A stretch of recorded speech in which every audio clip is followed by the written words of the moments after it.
The wind mourned through the bare branches of ancient oaks surrounding Ashford Manor, carrying with it the scent of dying leaves and approaching winter, a melancholy perfume that seemed to seep into the very stones of the grand estate. Inside the cavernous entrance hall, Lady Alara Ashford moved with practiced silence across marble floors that gleamed cold beneath her slippered feet, her arms cradling white chrysanthemums and crimson dahlias she had cut from the greenhouse that morning, flowers that would grace the hall table as they did every week, unnoticed by anyone save herself. The late autumn light filtered weakly through tall windows, casting her shadow long and thin against walls hung with portraits of Ashford ancestors who gazed down with expressions of stern disapproval, as if they too recognized her for what she was, a phantom, a legal necessity, a wife in name alone who had haunted these corridors for 10 years without ever truly inhabiting them. She arranged the blooms with careful precision, her fingers remembering the task even as her mind wandered to the familiar territories of her solitude, thinking how strange it was that one could be married and yet so profoundly alone, legally bound to a man who treated her with the same courteous distance one might afford a visiting dignitary rather than the woman who shared his name. Sebastian Ashford, Duke of Ashford, had not spoken her Christian name since their wedding day, preferring instead the impersonal Duchess or the formal Madam, titles that created walls between them more impenetrable than the separate bedchambers they occupied in the manor's east wing. Their marriage had been a transaction, nothing more her father's crumbling estate, saved from ruin in exchange for her hand, her bloodline, her dutiful presence at social functions, where she smiled and curtsied and played the role of devoted duchess, while her husband stood across crowded ballrooms, his dark eyes never quite meeting hers, his tall frame always angled slightly away, as if even proximity might suggest an intimacy that did not exist. She stepped back to assess the arrangement, adjusting a dahlia that drooped slightly, and caught her reflection in the gilded mirror above the table. A woman of 29 who looked older, her chestnut hair pinned severely back, her grey eyes holding a weariness that came not from hardship, but from the slow erosion of hope, from years of existing as furniture in another person's house, beautiful perhaps but ultimately decorative, serving a purpose but never truly seen. The grandfather clock in the corridor chimed 3, its deep tones echoing through empty rooms, and she knew without looking that Sebastian would be in his study, behind the heavy oak door he kept closed against intrusion, working on estate matters or correspondence,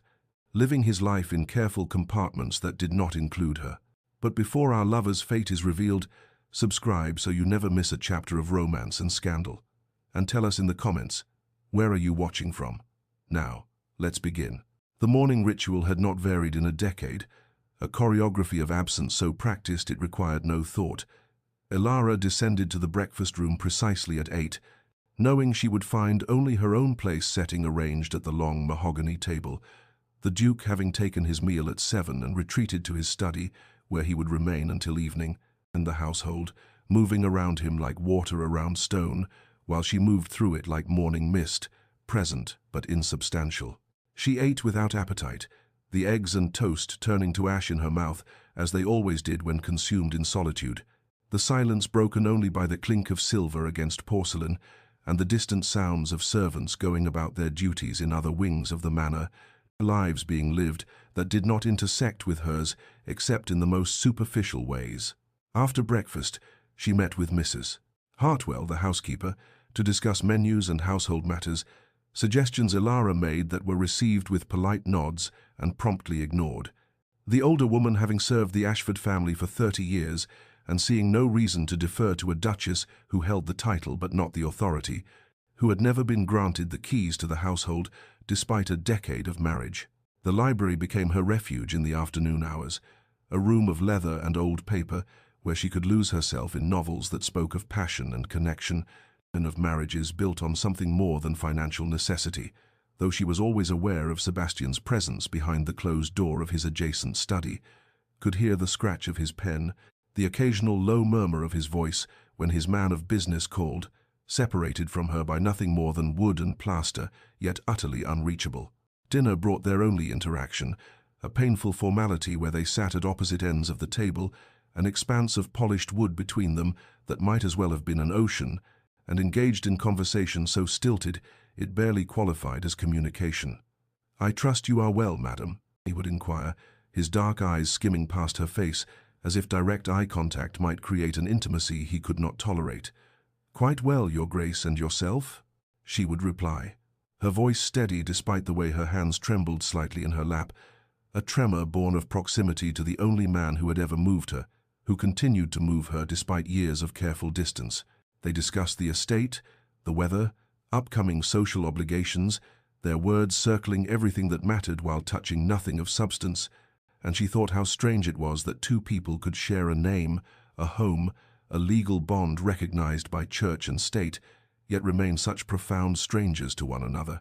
She had hoped once, in those early months and years, that patience might soften him, that her steadfast presence might eventually earn something more than courtesy, but hope was a dangerous companion, and she had learned to lock it away, to protect the tender places of her heart behind walls as impenetrable as his own. When the meal concluded, he would rise, bow slightly, murmur, "Good evening, madam," and withdraw, leaving her to finish her wine alone before climbing the stairs to her chambers in the east wing, walking past his door always closed, always dark beneath the frame, to her own room 20 paces distant, the space between their doors, a physical manifestation of the chasm that defined their marriage, a distance measured not in feet but in years of silence, in words never spoken, and in a loneliness so complete it had become her constant companion, more reliable than any husband could ever be. The memory came to her unbidden as she stood before the wedding portrait in the long gallery,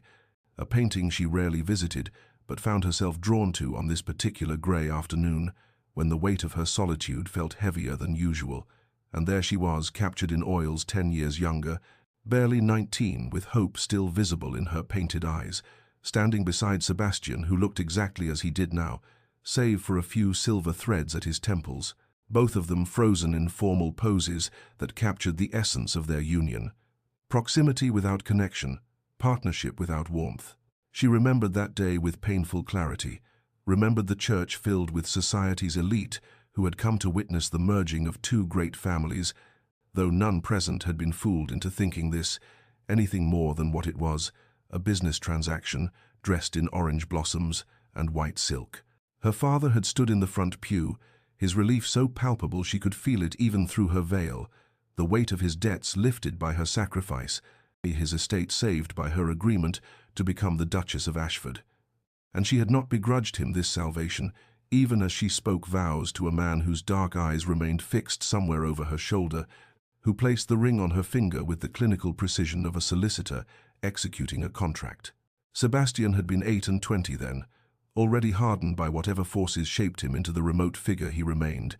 his tall frame rigid in his wedding clothes, his expression betraying nothing as they were pronounced man and wife before God and witnesses, and when he had kissed her their first and for many years only kiss, his lips had barely grazed hers, a perfunctory gesture that fulfilled obligation while maintaining the careful distance that would define their marriage. The words he spoke to her after the ceremony, in the brief moment of privacy before they faced the wedding breakfast, had carved themselves into her memory with the permanence of stone. "This is a practical arrangement. Miss Hartley, I beg your pardon, Your Grace. I require an heir and a hostess to maintain my household and position in society. You require financial security for yourself and your family. These are the terms upon which we have agreed. Let us maintain appropriate boundaries and execute our duties with the dignity befitting our stations." She had stood there in her wedding gown, still holding her bouquet of white roses, feeling something inside her crystallize into resignation, the romantic dreams of her girlhood dying in the face of his cold pragmatism. Though she had managed to nod and murmur her agreement, because what else could she do, bound as she now was by law and church, and the debts her acceptance had erased. Now, a decade later, she reached out and touched the gilded frame where their painted hands almost met, the artist having taken liberties with reality to create the illusion of a couple united, and she thought how appropriate that even in this permanent rendering of their union, they did not quite touch. The space between their hands, a gap that had never closed, a distance measured not in inches, but in years of silence, and separate bedrooms and dinners consumed at opposite ends of 2 long tables, and she wondered, not for the first time, if he ever looked at this portrait and felt anything at all, or if she had simply become another piece of furniture in his grand house, noticed only when absent, valued only for function, loved not at all. Weeks passed with the steady rhythm of changing seasons, winter's harshness giving way to the tentative promise of early spring. And during this time, Elara began to notice things she told herself were meaningless, coincidences that her lonely heart inflated into significance,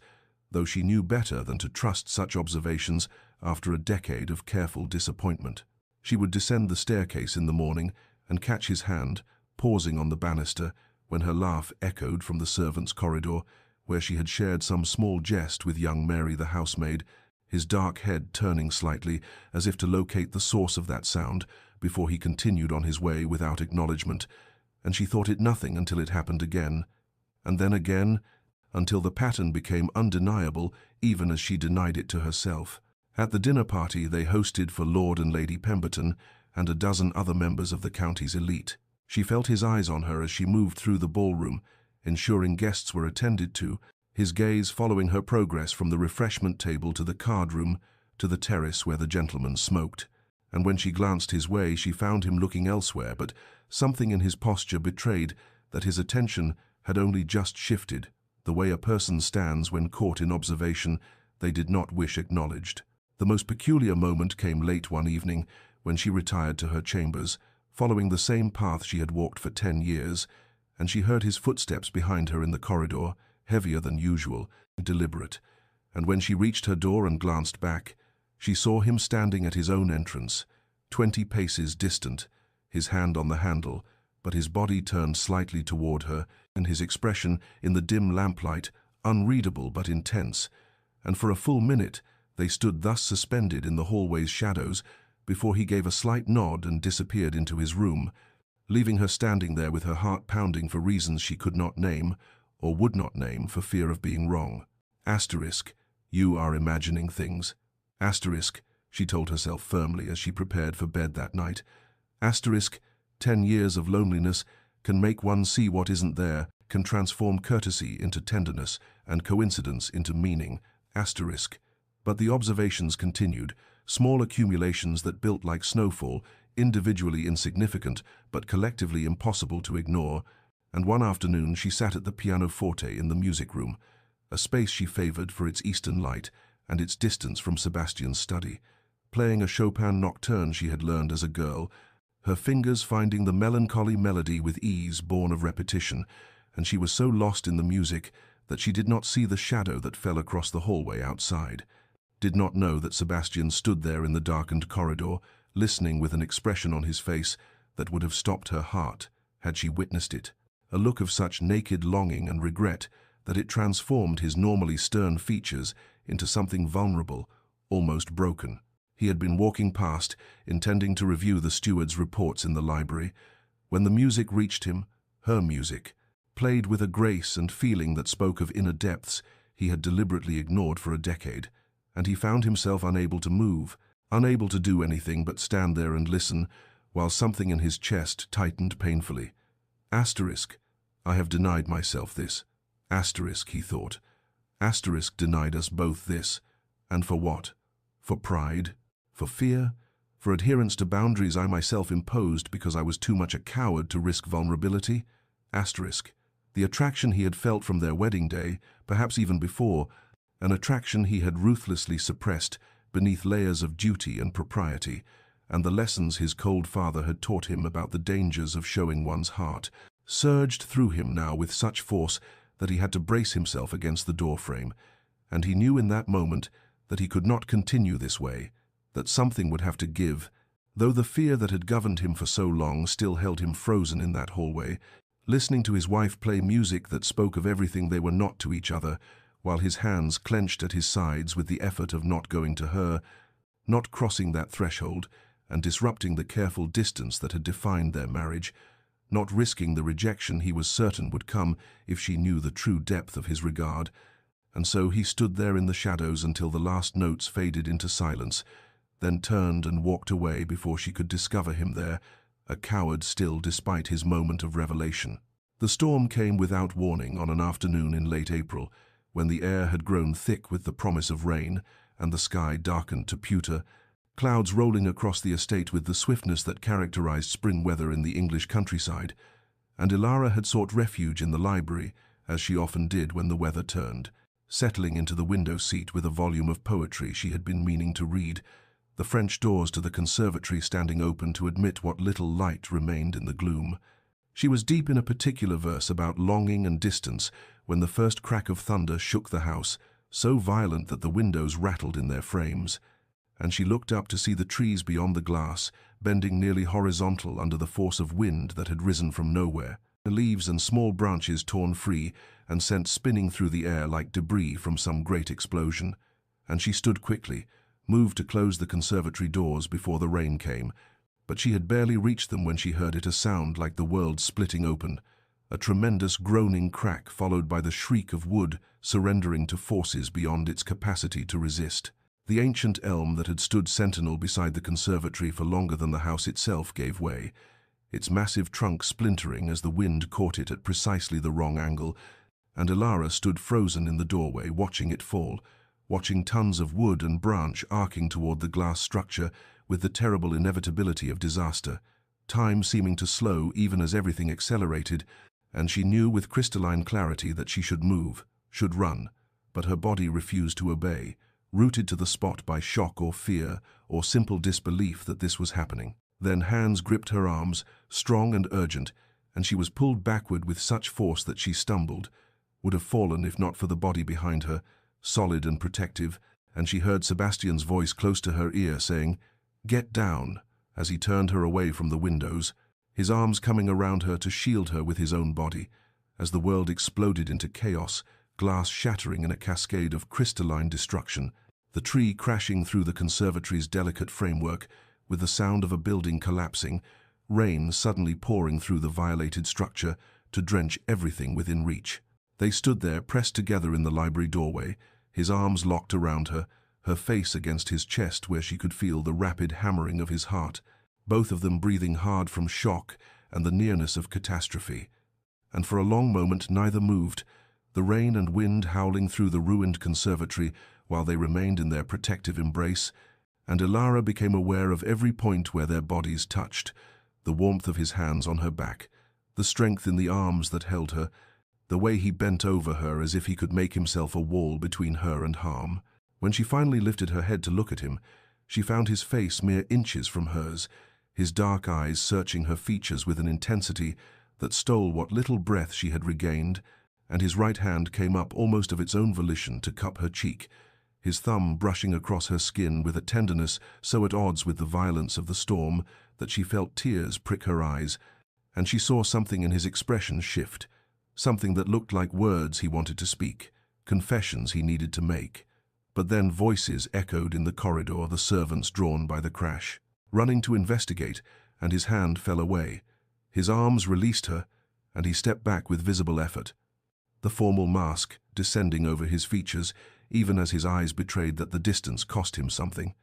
"Mrs." Hartwell burst into the library with 3 footmen behind her, all of them exclaiming over the destruction, asking if her grace was harmed, if his grace required anything, their presence filling the space that had held only the 2 of them and whatever had passed between them in those suspended moments. And Sebastian turned to direct the servants, his voice steady and authoritative as he issued instructions about securing the damaged conservatory and ensuring no one ventured near until the structure could be assessed for safety, and Ilara stood there with her heart still racing, her hand unconsciously rising to touch her cheek where his thumb had traced that single, devastating caress, watching him resume command of his household while the rain poured through the broken glass behind them. That night she lay sleepless in her chamber, her hand tingling where it had rested against his chest, feeling the ghost of his arms around her, his breath against her hair, and she thought times, perhaps I imagined it, perhaps the storm made everything seem more significant than it was. 10 years of loneliness can make one see what isn't there, asterisk. But even as she told herself this, she knew it for the lie it was, knew that something had cracked open between them, as surely as that tree had split the conservatory, and whether that opening would lead to healing or further hurt remained to be seen. But she could no longer pretend that nothing existed beneath his careful distance, could no longer deny that she had felt something real in those moments when he held her as if she were precious, as if losing her would have destroyed him, and the knowledge kept her wakeful until dawn painted the sky beyond her windows in shades of rose and gold. The storm passed, but its effects lingering in ways that had nothing to do with broken glass and fallen trees. The weeks that followed the storm brought changes so subtle that Ilara might have missed them had she not been watching for them with the desperate attention of someone who has been starved and suddenly catches the scent of sustenance. And the first shift came during a discussion of the tenant cottages, when Sebastian sought her out in the morning room where she was reviewing the household accounts, asking not merely as a formality but with genuine interest what she thought about expanding the workers' housing near the South Fields. And when she offered her opinion that the families there needed better access to the well and perhaps a small schoolhouse for the children, he listened with his full attention, nodding slowly, as if weighing her words with the same seriousness he gave to his steward's reports. And 2 days later, she learned he had commissioned plans for exactly what she had suggested, crediting her insight when he discussed it with the estate manager. Books began appearing in the library, volumes she had mentioned wanting to read in passing conversations she had not realized he was listening to, first editions of poetry and the latest novels from London, and when she asked Mrs. Hartwell about them, the housekeeper merely smiled and said His Grace had ordered them specially, and Ilara would run her fingers over the leather bindings, wondering what it meant that he had remembered her casual remarks about literature when he had seemed not to hear anything she said for 10 years. The most startling development came during afternoon tea, a ritual she had long ago resigned herself to taking alone in the drawing room, while Sebastian remained sequestered in his study. But one Thursday in late May, he appeared in the doorway at precisely 4 o'clock and asked if he might join her, and she nearly dropped the teapot in her shock before gathering herself enough to gesture to the chair across from hers, and they sat there in awkward silence for several minutes before he asked about her correspondence with her sister, actually asked follow-up questions about Caroline's children and her husband's political ambitions, and when Ilara made a wry observation about the absurdity of parliamentary procedures, he did something she had never seen in their entire marriage. He smiled. Not the formal upturn of lips he deployed at social functions, but a genuine expression of amusement that reached his eyes and transformed his severe features into something almost boyish, and the sight of it made her heart perform an uncomfortable acrobatic feat in her chest. The servants noticed, of course they noticed, and Ilara caught the meaningful glances exchanged between Mrs. Hartwell and Jenkins, the butler, when Sebastian lingered over breakfast instead of rushing to his study, saw the way the footmen tried to hide their smiles, when His Grace actually laughed at something Her Grace said about the vicar's interminable sermons, heard the whispered conversations that ceased abruptly when she entered rooms, and she knew the entire household was watching this strange courtship between two people who had been married for a decade. But even as hope began to uncurl in her chest, like a flower seeking sun, after a long winter, she kept her guard in place, remembering too well the pain of disappointed expectations, thinking times, I cannot let myself believe this is real. I cannot risk my heart again when it has taken so long to build these protective walls. Yet, finding those walls increasingly difficult to maintain when he looked at her with such attention, such focus, as if she were a text, he was finally learning to read after years of believing he knew its contents without opening the cover, and she was caught between the fear of being hurt again and the terrible, dangerous possibility that perhaps after all these years something genuine might be growing between them, though whether it would be enough to heal the wounds of a decade's neglect remained a question she could not yet answer, even as she found herself watching for him in the mornings, listening for his footsteps in the corridors, her treacherous heart hoping, despite her mind's warnings, that this time the spring thaw might actually lead to summer warmth instead of another retreat into winter's isolation. The rose garden had become Ilara's sanctuary over the years, a place where she could lose herself in the careful tending of something beautiful, and on a morning in early June, when the air hung heavy with the scent of blooms in their full glory, she knelt among the bushes with her gardening shears and basket, pruning away spent flowers and training new growth along the trellises, her gloves already stained green from the work, and she was so absorbed in coaxing a particularly stubborn climber into place that she did not hear the footsteps on the gravel path until his shadow fell across the rose bed, and she looked up to find Sebastian standing there with his hands clasped behind his back, watching her with an expression she could not quite decipher, something between uncertainty and determination, and for a moment neither spoke, the silence broken only by birdsong and the distant sound of the gardeners working in the kitchen garden beyond the hedge. He cleared his throat, the formal gesture at odds with the way his fingers tightened where they were clasped, and asked with careful politeness if he might walk with her through the gardens. And though her heart immediately began that traitorous acceleration she had come to associate with his presence, she kept her voice steady as she rose, brushing dirt from her skirts and setting aside her basket, gesturing toward the path that wound through her carefully cultivated domain. They walked in silence at first, past beds of lavender that released their perfume with each brush of their clothing, around the fountain where water trickled over moss-covered stone, beneath the arbor heavy with wisteria that created a tunnel of purple blooms, and he remarked on the weather with the kind of banality reserved for distant acquaintances, mentioned some business with the tenants that required attention, asked after her correspondence with her sister, as if they were not walking through a space she had created from loneliness and neglect, as if every rose bush did not represent hours she had spent alone while he remained locked in his study. And she responded with equal formality, her answers polite and revealing nothing, until finally an uncomfortable silence fell between them that even the beauty surrounding them could not soften. And it was he who broke it, stopping beside a particularly magnificent specimen of deep crimson roses, touching one bloom with careful fingers as if afraid it might shatter under his attention. "These gardens have flourished under your care," he said, and though the words were simple, something in his tone made them feel weighted with meaning, as if he were saying something more than the obvious observation. And Ilara felt her throat tighten, because in 10 years of marriage he had never once commented on her efforts here, had never acknowledged this space she had poured herself into during all those solitary afternoons, and she looked at him carefully before responding, her words chosen with precision. "I have had much time to devote to them," and the subtext hung in the air between them, heavy as the rose scent, the unspoken truth that she had time because she had nothing else, no one else, long hours that stretched empty and aching, that she filled with soil and thorns, and the patient work of making something grow where he had planted only distance. She saw his jaw tighten, saw something flash in his eyes that might have been pain or regret or both, and he seemed on the verge of speaking, his lips parting as if words were gathering there that had been locked away too long, when Jenkins appeared at the garden gate, calling that Lord Pemberton had arrived unexpectedly and was waiting in the drawing-room, and the moment shattered like glass. Whatever Sebastian had been about to say swallowed back as duty reasserted itself, and he offered her a slight bow, formal and cold, as if the past months of tentative connection had never happened, before turning to stride back toward the house with that decisive walk that left no room for protest.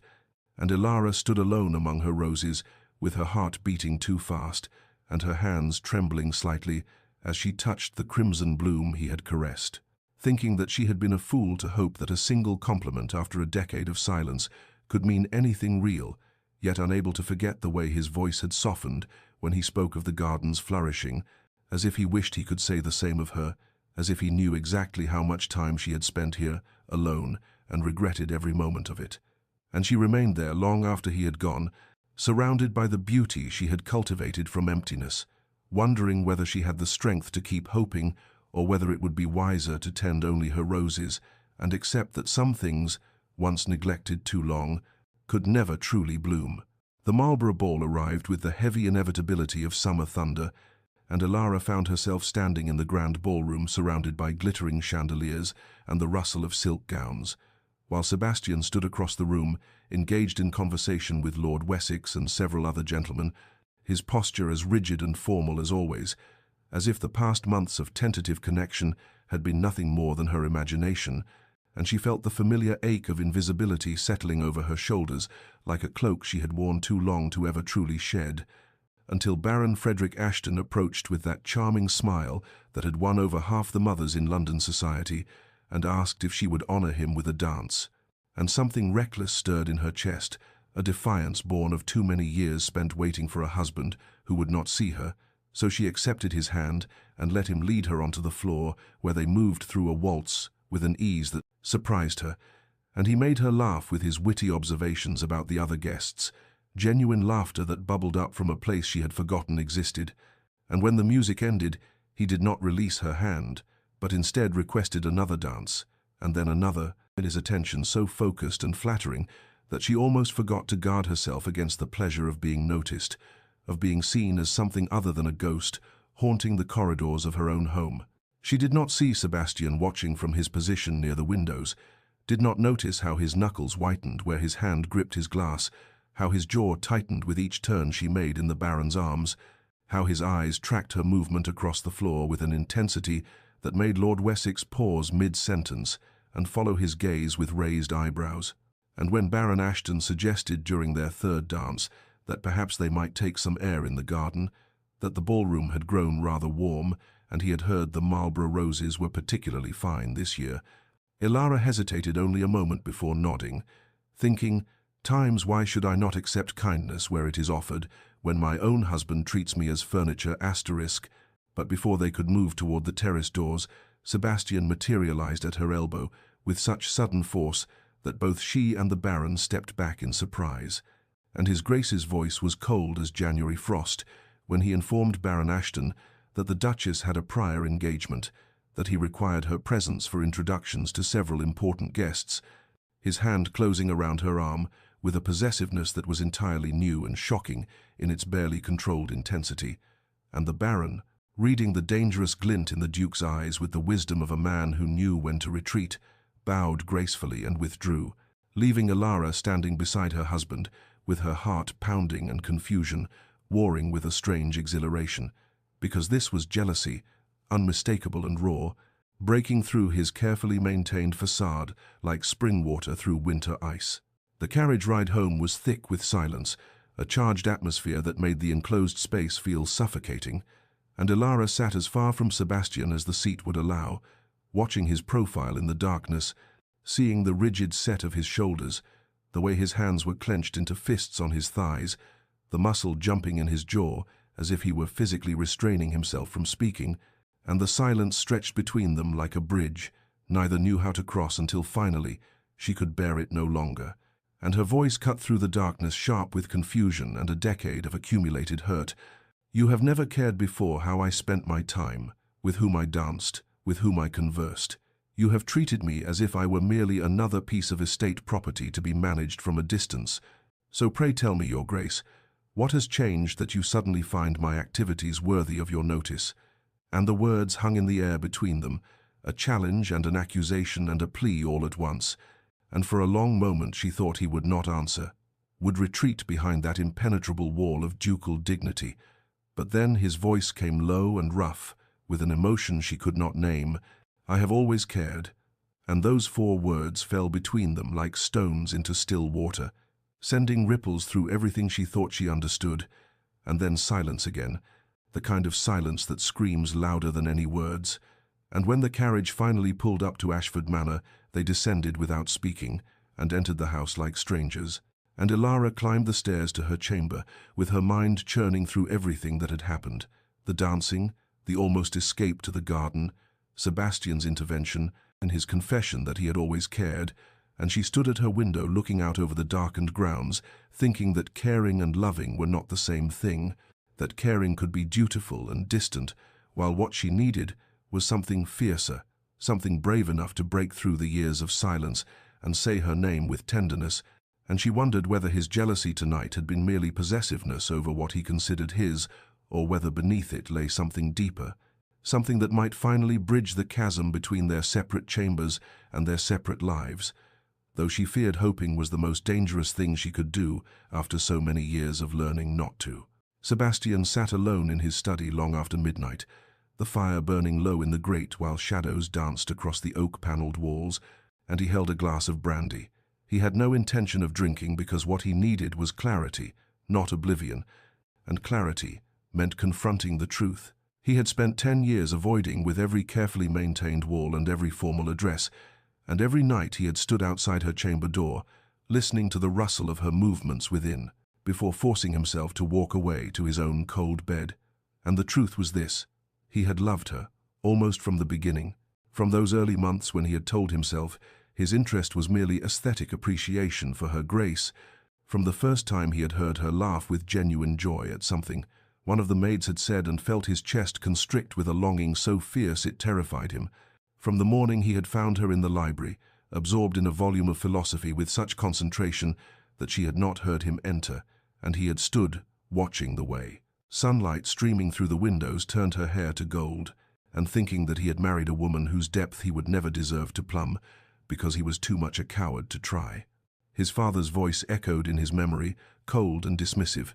"Affection is a weakness, Sebastian, something for poets and fools. A duke must never allow his heart to compromise his judgment, and his mother had lived and died proving that lesson. A woman who had loved his father desperately, while the old duke treated her with the same polite distance." Sebastian now recognized in his own behavior toward Elara, and he had watched his mother wither like a flower denied sunlight, had sworn as a boy never to inflict such pain on another, nor to open himself to receiving it. But duty demanded he marry and produce an heir, so he had chosen the most practical arrangement possible, telling himself that clear boundaries would protect them both from the messy complications of emotion, never imagining that Elara's quiet dignity would slip past every defense he erected, that her kindness to the servants would reveal a generous heart he found himself craving to know, that her intelligence in those rare conversations they shared would leave him hungry for more, that the patient way she endured his coldness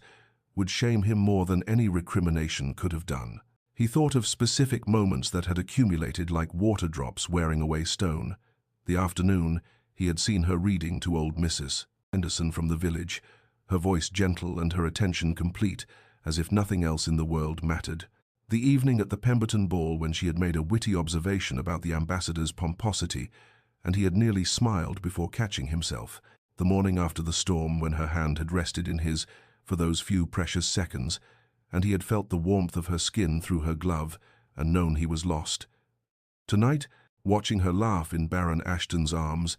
feeling jealousy tear through him with such violence that all his careful control had shattered, and he had claimed her in front of half of London society like some primitive creature marking territory, and he had seen the confusion in her eyes during the carriage ride home, had heard the hurt beneath her anger when she confronted him, and he had managed only those 4 words, "I have always cared," when what he should have said was, "I have always loved you. I have been loving you in silence while you suffered loneliness I created. I have been a coward protecting my own heart while breaking yours." But the words had stuck in his throat because speaking them meant admitting 10 years of failure, 10 years of causing pain to the woman he loved, because he was too afraid of the vulnerability that love demanded. And now he sat in the darkness thinking, "Times I have been a coward, protecting myself while causing her pain asterisk." And he knew that tomorrow or the next day or whenever courage finally overcame fear, he would have to find a way to tell her the truth, though he suspected the truth might come too late, that 10 years of distance could not be bridged by a few months of tentative attention and 1 night of jealous possession. And yet he could not continue as they had been, could not spend another decade watching her move through Ashford Manor like a ghost, while he pretended not to notice how beautiful she was, how kind, how utterly wasted on a husband who had never had the courage to say her name with the tenderness it deserved. The fever came upon Elara 3 days after the Marlborough ball, beginning as a slight headache she dismissed while arranging flowers in the morning room, progressing to chills by afternoon tea, and by evening she could barely stand as her maid helped her to bed while Mrs. Peterson sent for the physician with urgent haste. And by the time Dr. Hartwell arrived, Elara was burning with fever, her skin flushed and hot to the touch, her breathing shallow and rapid, and he prescribed cold compresses and laudanum while speaking in low tones to the housekeeper about the seriousness of her condition. And when Sebastian was informed, he appeared in her doorway still dressed for dinner, his face going pale at the sight of her small form lost in the large bed, her hair spread across the pillow dark with sweat,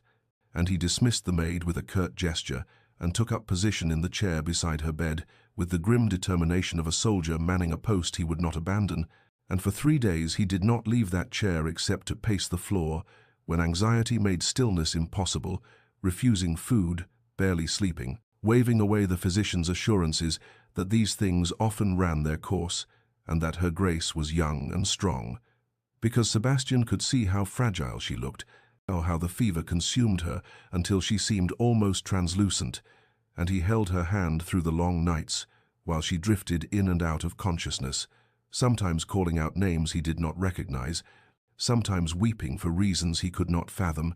and in those dark hours when he thought he might lose her, he whispered everything he had never had, the courage to say aloud, told her sleeping form that he loved her, that he had always loved her, that he had been a fool and a coward, that if she would only open her eyes he would spend the rest of his life proving his devotion, that he would call her Elara every day, and that he would never again hide behind formality and distance, that she was the light in his cold house, and he had been too blind to see it, until the thought of losing that light made him understand what darkness truly meant, and Mrs. Peterson found him one morning slumped over the bed with his head resting on the mattress near Elara's hand, unshaven and dishevelled in a way no one at Ashford Manor had ever witnessed, the great Duke reduced to a man terrified of loss, and on the fourth morning when dawn broke pale and silver through the windows, Elara's fever finally broke, the terrible heat leaving her body as suddenly as it had come, and her eyelids fluttered open to see Sebastian still there beside her bed, his hand clasping hers, his eyes red-rimmed with exhaustion and fear, and their gazes met and held, and in that moment something fundamental shifted between them, some wall crumbling that had stood for 10 years, and she saw in his ravaged face a depth of feeling that took her breath away, saw evidence of vigil and devotion that spoke louder than any words could have done, and she whispered, "Sebastian," in a voice raw from fever, and he brought her hand to his lips, his eyes closing as if in prayer. But before either could speak the words that hovered in the charged air between them, "Doctor," Hartwell bustled in with his cheerful pronouncement that the worst had passed, and Sebastian released her hand and stood, his expression shuttering closed again, though not before she glimpsed the emotion there, and he withdrew from the room with a formal bow while she lay watching him go, wondering if what she had seen in his face was real or merely fever dreams, though the warmth of his hand lingered on hers like a promise yet to be spoken. Elara's recovery was slow and measured, each day bringing slightly more strength to limbs that had felt like water during the fever's grip, and Sebastian appeared at her chamber door every afternoon at precisely 3 o'clock, with an unprecedented regularity that would have been comical had it not been so carefully controlled, so deliberately formal despite the intimacy of finding him unshaven and desperate at her bedside when she had first opened her eyes, and he would enter with a small bow and inquire after her health in that distant ducal tone she knew so well, then settle into the chair, that same chair where he had kept vigil, and read aloud from whatever volume he had selected from the library, his voice steady and melodious as he worked through poetry and philosophy and novels. She suspected he chose specifically for her taste, and she would lie against her pillows watching his profile as he read, searching for some evidence of the raw emotion she had glimpsed in that dawn moment, some crack in the formal facade he had reconstructed so thoroughly, but he never met her eyes for more than a brief second, never allowed his hand to brush hers when he set down the teacup Mrs. Peterson brought, never referenced the 3 days and nights he had spent whispering confessions to her unconscious form, and Elara found herself caught between gratitude for his attentiveness and frustration at his retreat, between the warmth of having him present in her rooms daily for the first time in their marriage, and the coldness of having him present yet still somehow absent, still hiding behind the formal address of Duchess and Madam, when she knew that he had called her Elara in those fever-dark hours, had held her hand as if it were his anchor to sanity, had revealed depths of feeling that now seemed to have vanished like morning mist, and she was still too weak to push, too exhausted to demand the honesty that hovered between them, unspoken, so she simply listened to his reading and watched him, and thought, "Times I cannot continue this way. I cannot spend another 10 years in this half-life, where tenderness appears and disappears like sunlight through clouds, where I am cherished in crisis but invisible in calm. I must either break through these walls or truly let go asterisk," and she decided with the clarity that sometimes comes in convalescence,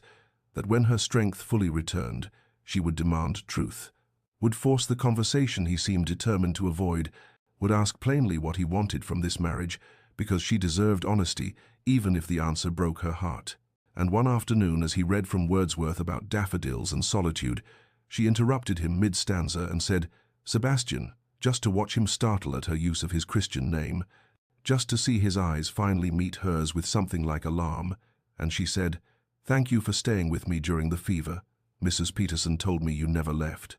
And he went very still, his hand tightening on the book, and for a moment she thought he might finally speak the words that lived in the charged silence between them. But instead he simply nodded once and said, "It was my duty as your husband," in a voice that betrayed nothing, and she turned her face toward the window so he would not see the tears that suddenly burned behind her eyes, would not know how much those cold words cost her after hoping for so much more. 3 weeks after that afternoon, when Sebastian had called his vigil mere duty, Ilara rose from her bed with legs that finally felt steady beneath her, dressed herself in a gown of deep burgundy that brought color to cheeks still pale from illness, and walked through the corridors of Ashford Manor with a resolve that had been building through long hours of convalescence and longer hours of thought, and she arrived at Sebastian's study door in the mid-morning when she knew he would be reviewing correspondence, and she knocked once sharp and decisive and entered without waiting for permission, closing the door behind her with a soft click that somehow echoed through the book-lined room like a gunshot,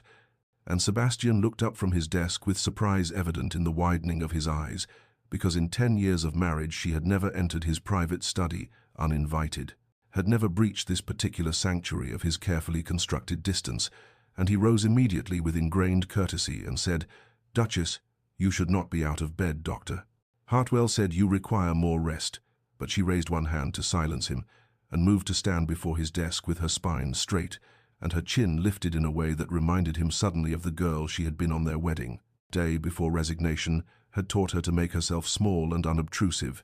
and she said in a voice that trembled only slightly, "Your Grace, we have been married 10 years, and she watched his jaw tighten at her use of his formal title, watched him recognize that she was throwing his own formality back at him like a gauntlet, and she continued, "In that time you have never called me by my name,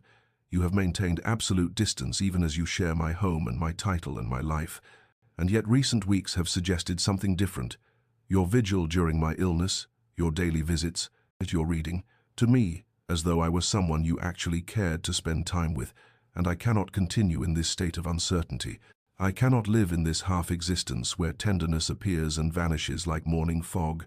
where I am cherished in crisis but invisible in calm, where I do not know if you stayed by my bedside out of duty or devotion or something else entirely."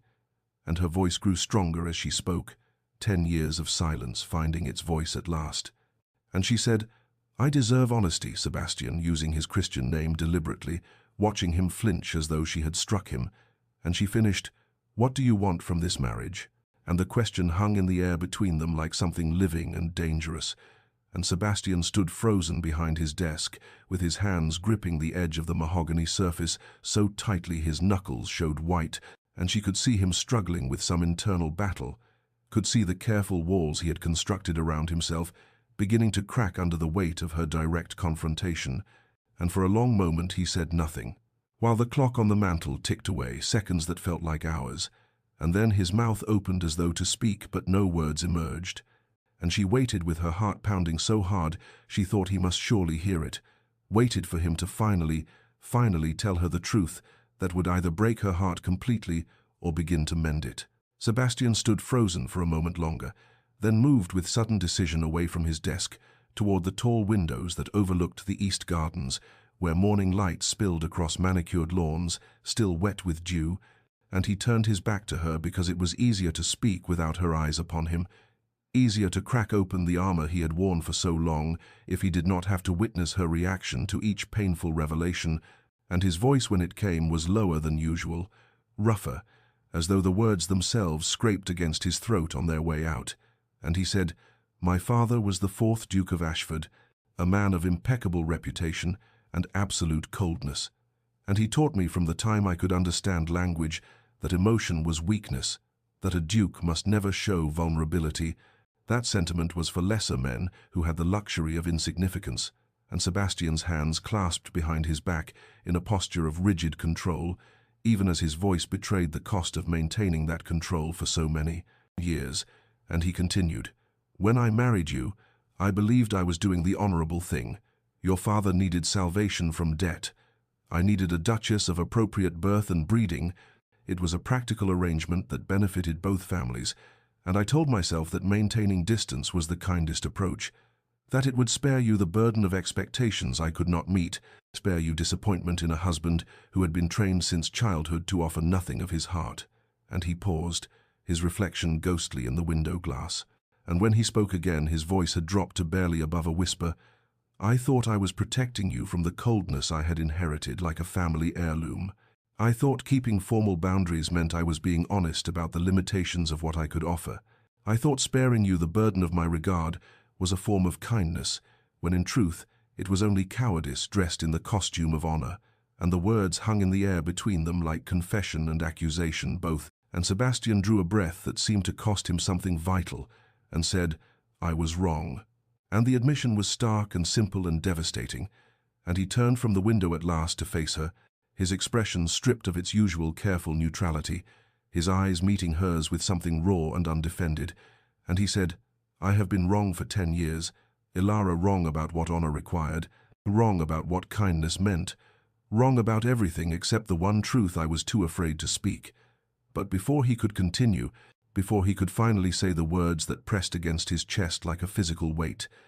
there came a sharp knock at the study door and Thompson's urgent voice calling, "Your Grace, forgive the interruption, but there is a matter of extreme urgency. Lord Pemberton has arrived with the magistrate, and they insist on speaking with you immediately regarding the railway investment."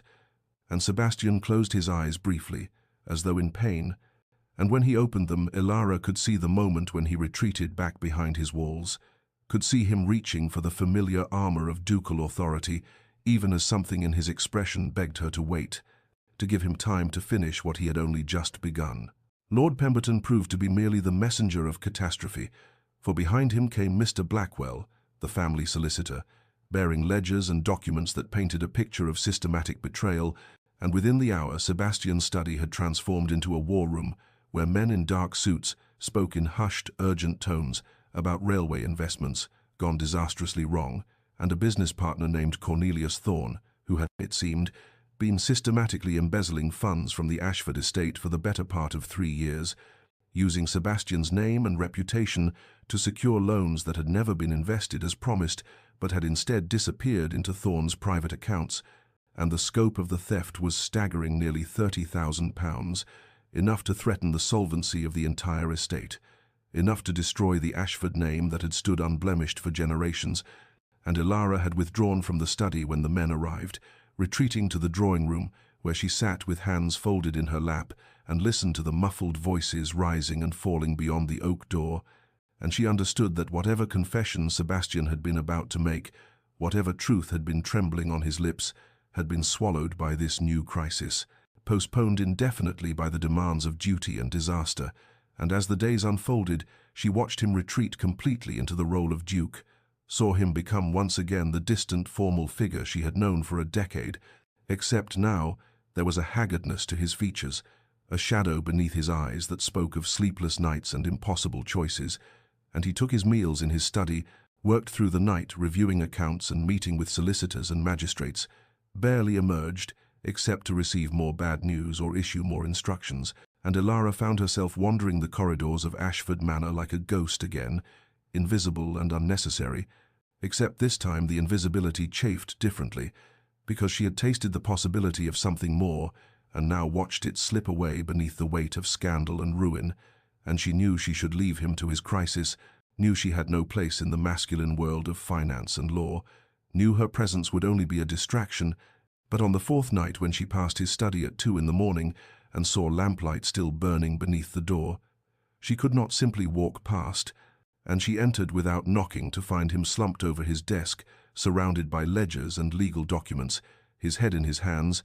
and when he looked up at her approach, his expression was so raw with exhaustion and despair that something in her chest cracked open, and she said quietly, "You cannot save the estate if you destroy yourself in the process." But he only shook his head and said, "If I cannot save it, then I have failed in the one duty that was truly mine. I will have proven my father right, that I was never worthy of this title." And the defeat in his voice was so complete that Ilara made a decision in that moment, and she said, "Show me the accounts." And when he protested, she said more firmly, "Sebastian, show me the accounts. I may not have a head for railway investments, but I have managed this household for 10 years. I understand ledgers and patterns and where money should flow, and 2 pairs of eyes are better than one when searching for what the lawyers have missed." and perhaps it was exhaustion that made him acquiesce, or perhaps it was the memory of her standing in his study days earlier demanding honesty. But he gestured to the sprawling chaos of paperwork and said, "Then look, though I fear there is nothing to find except evidence of my own blindness." And Ilara pulled a chair close to his desk and began to read. The pattern Ilara had discovered revealed itself slowly over the following weeks as she and Sebastian worked side by side in his study. The room that had once been his exclusive domain now transformed into their shared war room, where ledgers sprawled across every surface and documents covered the Persian carpet in careful arrangement, and she found that her years of managing household accounts had given her an eye for discrepancies that the lawyers in their focus on large transactions had overlooked. For she noticed the small irregular payments, the quarterly disbursements that should have aligned with dividend schedules but were offset by weeks, the way certain expenses appeared in triplicate across different accounting books, as though someone had been deliberately creating confusion. And when she showed Sebastian her notations, he studied them with an intensity that made her aware of how close they sat, their shoulders nearly touching as they bent over the same page, and he said, "You see what I could not. You've found the thread we can pull to unravel Thorn's entire scheme." And there was wonder in his voice, mixed with something that might have been regret, and he added more quietly, "How did I not know you possessed this brilliance?" But before she could answer, he was already calling for Thompson to summon the solicitors, and the work consumed them both, days blending into nights as they traced the pattern she had found, following the thread of Thorn's deception through 3 years of accounts until they had built a case so comprehensive that even the magistrate admitted it was unprecedented in its thoroughness. And during those long hours of collaboration, something shifted between them, not in any single dramatic moment, but in the accumulated weight of shared purpose. For they took their meals together now in the study, cold suppers eaten while discussing strategy.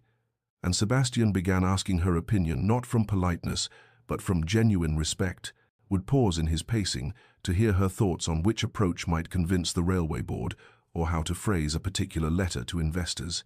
And she found herself offering ideas she would never have dared voice before, found him listening with an attention that made her feel truly seen for perhaps the first time in their marriage. And sometimes when the work grew tedious, he would read aloud from correspondence to make her laugh at the pompous language certain lords employed, or she would offer a wry observation about human nature that would surprise from him an actual smile, and the servants noticed this transformation. Mrs. Hendricks remarking to Thompson that it was about time. His Grace recognized the treasure he had married, and one night, when they had worked past midnight, and exhaustion had made them both punchy with laughter over a particularly absurd legal document, Ilara felt her eyes closing over the ledger before her and tried to fight the wave of sleep, but it pulled her under, despite her resistance, and she woke hours later being carried, and realized with a start that Sebastian held her in his arms, was carrying her through the darkened corridors of Ashford Manor with a gentleness that made her breath catch, and she kept her eyes closed, pretending still to sleep, because she wanted this moment to last, wanted to memorize the feeling of his arms around her and the steady beat of his heart beneath her ear. And when he reached her chamber door, he hesitated there in the darkness, and she felt rather than saw him looking down at her face, felt the moment stretch and deepen into something profound, and she thought he might speak or perhaps lower his head to kiss her brow. But instead, he carried her inside and laid her carefully upon her bed, drawing the coverlet over her with hands that trembled slightly, and only when his footsteps had retreated did she open her eyes to stare at the ceiling and press her fingers to her lips, and wonder if transformation could truly be this simple, this quiet, this inevitable as spring following winter. The autumn had arrived again at Ashford Manor, and with it came a transformation of the grounds into a tapestry of amber and burgundy and gold, the ancient oaks that lined the long drive, shedding their leaves in slow spirals that reminded Ilara of falling embers, and she stood at her chamber window watching the season turn, and thinking how strange it was that a year ago she had been invisible in this house, and now she found herself integral to its very functioning, for the crisis with Thorn had been resolved through their combined efforts. The embezzler arrested and the estate's finances slowly recovering, and in the months since they had continued working together, not from necessity but from choice, Sebastian seeking her counsel on matters great and small, their partnership extending beyond ledgers into genuine collaboration, on everything from tenant concerns to agricultural improvements, and yet, for all this companionship, he had not returned to that moment in his study when he had begun to confess something before Pemberton's arrival, and had not spoken of feelings or acknowledged what had shifted between them beyond professional respect, and Ilara found herself suspended in a peculiar limbo where she was no longer invisible but not quite seen in the way her heart desired. And so when Sebastian appeared at the breakfast room that morning and asked with unusual formality if she would walk with him through the estate grounds, she felt her pulse quicken with something between hope and trepidation, and she agreed, though her hands trembled slightly as she retrieved her shawl and bonnet, and they set out together through the gardens she had tended for a decade, past the rose beds, now preparing for winter sleep, and the reflecting pool where fallen leaves floated like small boats, and they walked in silence that felt companionable rather than awkward, until Sebastian led her beyond the formal gardens to the wilder edges of the estate, where an ancient oak tree stood solitary and magnificent, its gnarled trunk testament to centuries of weathering storms. And there he stopped and turned to face her with an expression so serious that her breath caught in her throat, and he said, "Do you remember when I said I've always cared?" And she nodded, because of course she remembered that night in the carriage, when those 3 words had hung between them like a promise unfulfilled, and he continued in a voice that shook despite his evident effort at control. "I spoke incomplete truth that night. Ilara and I have carried the weight of that incompleteness for months now, and afraid, as I have always been afraid, but I find I cannot continue in this half-truth any longer." And she noticed he had used her name, the first time he had spoken it aloud since that feverish confession weeks ago, and the sound of it on his lips made something in her chest expand painfully, and he said more quietly now, as though the words were being pulled from some deep well within him, "I have not merely cared, I have loved you, Ilara, loved you almost from the beginning, though I was too much a coward to acknowledge it, even to myself, too trapped in my father's teachings that emotion was weakness, and too afraid of the vulnerability that love demands, and so I built walls between us and called it honor when it was only fear, and I have wasted 10 years of our lives because I was too proud to risk rejection, too certain that you could never care for a man who had treated you with such coldness."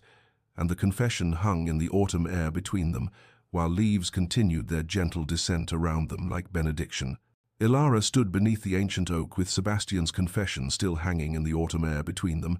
and she felt the warring of emotions within her chest like a tempest contained in too fragile a vessel, for there was joy. Yes, at hearing him speak her name with such tenderness, and at learning that he had loved her all these years. But alongside that joy rose anger, hot and righteous at the waste of it all, at 10 years of loneliness endured because he had been too afraid to speak. And beneath both joy and anger lay a grief so profound it threatened to break her, grief for the young bride she had been, who had hoped for affection and learned instead to expect nothing, grief for all the mornings she had woken alone and all the evenings she had retired to empty chambers while he stood behind his closed door. And she realized that he was waiting for her to speak, his face pale and tense with the vulnerability of his confession, and she found her voice, though it trembled with the force of everything she felt, and said, "You have my name now, you've said it at last, but Sebastian." And she saw him flinch slightly at the sound of his own name on her lips, as though he had not expected her to claim that same intimacy, and she continued, because the words needed to be spoken, even if they caused pain. 10 years is a long time to be invisible, 10 years of loneliness because you were afraid, and I understand fear. I have lived with my own fears all this time, but understanding does not erase the years or heal the wounds they left. And her voice broke, despite her effort to keep it steady, and she felt tears beginning to blur her vision, though she fought them back, because she would not let this moment dissolve into weeping when there were truths that needed acknowledging, and she said more quietly now, almost to herself as much as to him, "I don't know if I can simply forgive and forget. I don't know if hearing that you loved me all along makes the loneliness retroactively bearable, or if it only makes it more painful to know it was unnecessary, that we could have had something real instead of this decade of careful distance." And she watched him absorb her words, saw the pain that crossed his features, and the way his hands clenched at his sides, as though he wanted to reach for her, but knew he had forfeited that right. and he said with a humility she had never heard from him before, "I don't ask for forgiveness I haven't earned. Elara, I don't expect you to absolve me of the hurt I've caused through my cowardice. I ask only for the chance to spend the next 10 years, the next 50 if you'll grant them to me,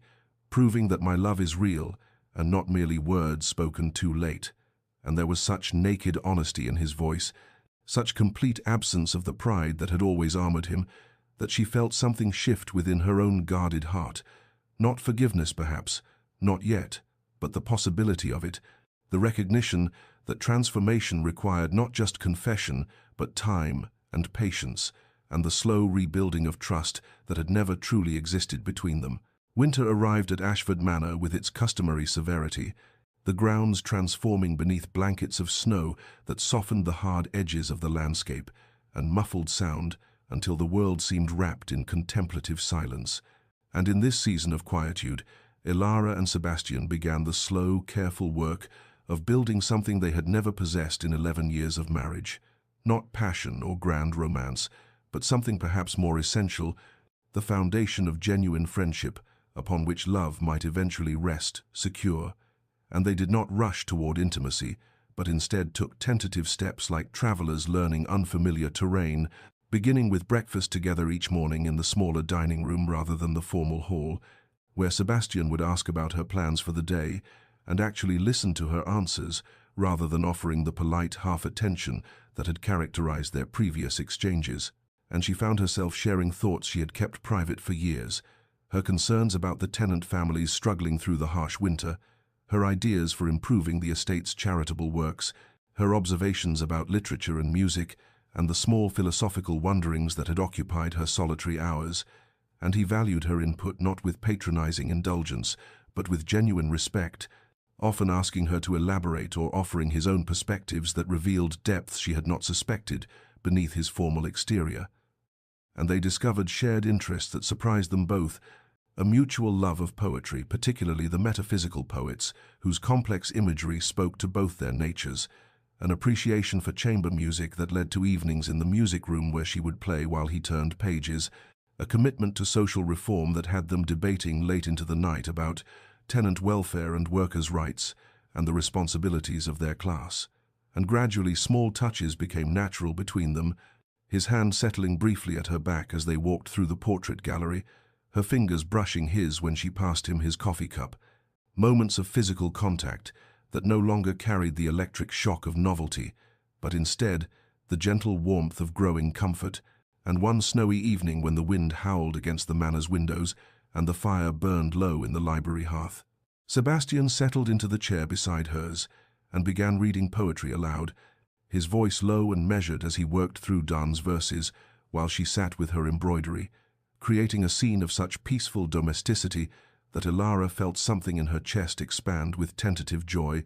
for this was what she had imagined. Marriage might be all those years ago when she was 19 and foolishly hopeful.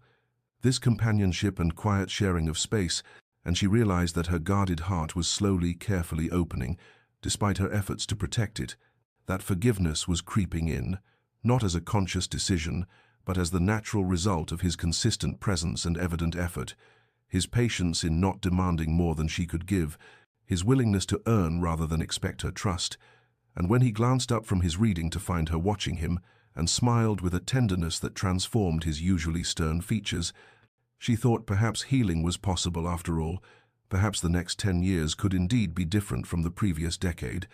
Perhaps it was not too late for them to become what they should have been from the beginning. Spring returned to Ashford Manor with its promise of renewal, and with it came preparations for the annual ball that marked exactly 11 years since Elara and Sebastian had spoken their wedding vows in the chapel that overlooked these same grounds, though this year the anniversary held different weight than all the ones that had preceded it, for something had shifted fundamentally between them during the long winter months of companionship and careful trust-building. And as Elara stood in her chambers that evening, while her lady's maid fastened the emerald silk gown that brought out the green depths of her eyes, she felt a flutter of anticipation rather than the resigned duty that had characterized previous social events. And when she descended the grand staircase with one gloved hand trailing along the banister she had touched countless times before, She saw Sebastian waiting at the bottom in his formal evening attire, his dark hair gleaming in the candlelight, and his grey eyes fixed on her with an intensity that made her breath catch. And as she reached the final step, he extended his hand to help her down, and when her fingers settled in his palm, he raised her hand to his lips and said in a voice that carried clearly through the assembled servants and early arriving guests, "You are breathtaking, Elara." And it was the first time he had ever spoken her name in company, the first time he had publicly claimed her as more than a duchess or a convenient arrangement, and she felt heat rise to her cheeks as she met his gaze and saw such open tenderness there that her heart seemed to expand beyond the capacity of her chest, and the ball itself passed in a blur of dancing and conversation, where Sebastian remained at her side, rather than retreating to the card room or his study, where he introduced her not as the Duchess, but as my wife, Elara, where his hand found the small of her back with easy familiarity as they moved through the crowded rooms, and when the last guest finally departed in the small hours of morning, and the servants began extinguishing candles and clearing glasses, they found themselves alone in the emptied ballroom, with only a few remaining tapers casting golden light across the polished floor. And Sebastian turned to her and said softly, "Dance with me?" Though there was no orchestra now, no music except the distant sound of wind in the eaves, and she stepped into his arms as naturally as breathing, and they swayed together in the silence, while he whispered her name again and again like a prayer or an incantation. "Elara, Elara, my Elara," making up for all the years he had denied himself the sound of it, and when he finally lowered his head to kiss her, it was their first real kiss in 11 years of marriage, tender and searching and flavored with salt, because tears were sliding down both their faces, tears for the wasted years and the found present and the hopeful future, and when they finally drew apart, she rested her forehead against his and whispered, "Say it again," and he smiled against her hair and obliged, speaking her name into the darkness like the most precious word he knew. 5 years had passed since that spring ball when Sebastian first spoke Elara's name before witnesses, and Ashford Manor had transformed from a mausoleum of formality into something alive and warm, its corridors now echoing with children's laughter instead of hollow silence.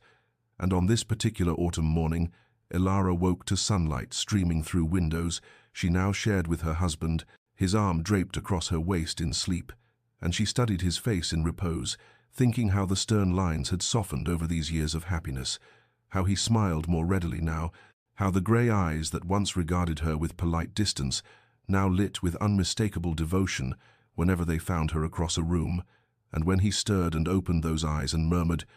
"Good morning, Elara, my love," in the rough voice of new waking, she felt the same flutter of joy she had experienced countless mornings before, for he never tired of speaking her name, seemed to find sustenance in the sound of it, as if making up for all those years of Duchess and Madam, and their breakfast was shared in the sunny morning room with their 3 children, Margaret, who was 4 with her mother's auburn hair, Thomas, who was 2 with his father's serious expression, and baby Catherine sleeping in her cradle nearby, and Sebastian listened attentively as Margaret chattered about the kittens in the stable, while his hand found Elara's beneath the table and squeezed gently, a gesture of connection that had become natural as breathing, and later, when the children were with their governess, Elara worked alongside Sebastian in the study, reviewing estate matters, her opinions not merely tolerated but actively sought, her intelligence finally recognized and valued, and in the afternoon they walked together through the rose garden that had once been her solitary refuge, and he stole a kiss among the blooms, making her laugh and swat his shoulder playfully, and that evening, as the sun set gold and crimson over the grounds, they stood at the nursery window, watching their children play on the lawn below, his arm around her shoulders and her head resting against his chest, and she thought how she had bloomed from invisible duchess into cherished wife and partner, how her presence had become essential rather than ornamental, how the manor that had once felt like a beautiful prison now felt like home, and Sebastian pressed a kiss to her temple and whispered, "I love you, Elara," for perhaps the 100th time that day, and she smiled because she would never tire of hearing it, those words and her name spoken together like a benediction. Dear listener, you might think this a simple romance, a tale of misunderstanding resolved and happiness achieved,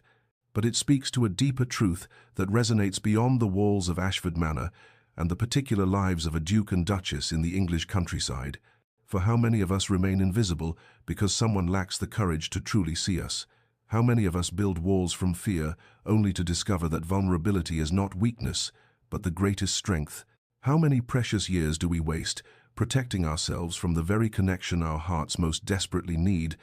And sometimes the most profound love stories are not about finding someone new, but finally seeing who was always there, standing patient and dignified in the shadows of our own making, waiting not with demands but with quiet hope that we might eventually find the courage to speak their name with tenderness, to acknowledge their worth, to choose love over pride and connection over self-protection. May you have the courage to tear down walls built from fear and to understand that it is never too late to choose differently, never too late to speak a name you should have been saying all along, never too late to see the person who has been waiting in plain sight for your recognition. May your heart find peace in both patience and honesty, in the slow, careful work of building trust and the bold declaration of feeling too long suppressed. From Tales of Heart and Home, may your own story be filled with names spoken softly in morning light and love declared boldly before witnesses, with the transformation that comes from finally choosing to see and be seen. If this story touched your heart, share it with someone who needs reminding that transformation is always possible, that wasted years need not define the years to come, that it is never too late for walls to crumble and for love finally acknowledged to flourish. Subscribe for more tales that honor both the pain of loneliness endured and the redemption of love finally, bravely, completely embraced.